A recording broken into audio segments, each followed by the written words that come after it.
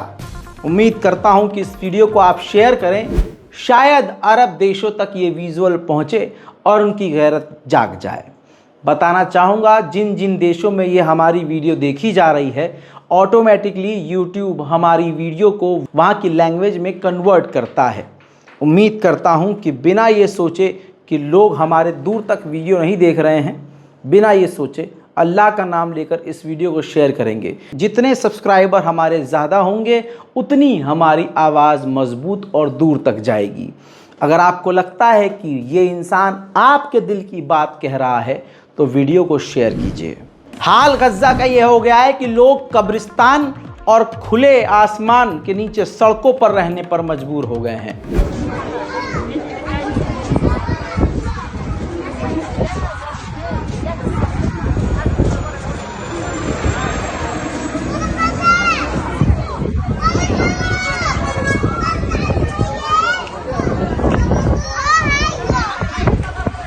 इन तमाम चीज़ों के बावजूद तस्वीर देखिए, इजराइल फिर भी लगातार ख़तरनाक बमबारी गाज़ा में कर रहा है। फ़िलिस्तीनियों को जेल के अंदर इतना टॉर्चर किया जा रहा है। खबर यह है कि 7 फ़िलिस्तीनियों ने इजराइल की जेल में सुसाइड करने की कोशिश की है। पिछले हफ्ते यमन के ऊपर इजराइल ने ख़तरनाक हमला किया था, जिस यमन के ऊपर हमले से यानी बरतानिया ने भी किया है, अमेरिका ने भी किया है, $20 मिलियन का नुकसान यमन को इन हमलों से हो चुका है।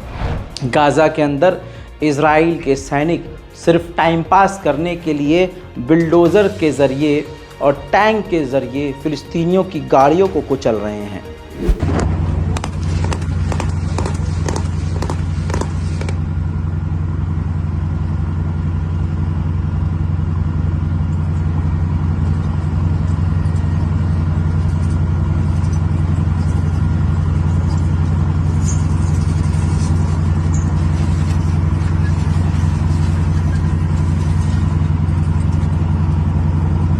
इजराइल के खतरनाक हमलों में मोहम्मद नाम का एक और पत्रकार शहीद कर दिया गया है। बरतानिया की नई सरकार जो इजराइल को हथियार देने के लिए पीछे हटने वाली थी, हथियार देना बंद करने वाली थी, उसने इस फैसले को भी पलट दिया है, यानी इजराइल को बरतानिया हथियार देता रहेगा। वहीं इजराइल फिलिस्तीन के वेस्ट बैंक में फिलिस्तीनियों के मकानों को तोड़ रहा है।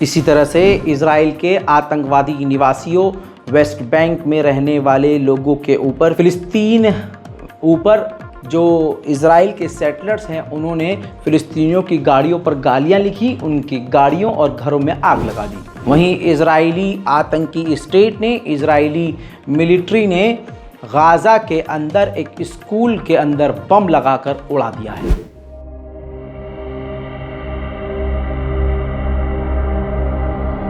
खान यूनुस के इलाके से इजराइल के फौजी जब निकले हैं तो पीछे सिर्फ तबाही छोड़कर गए हैं।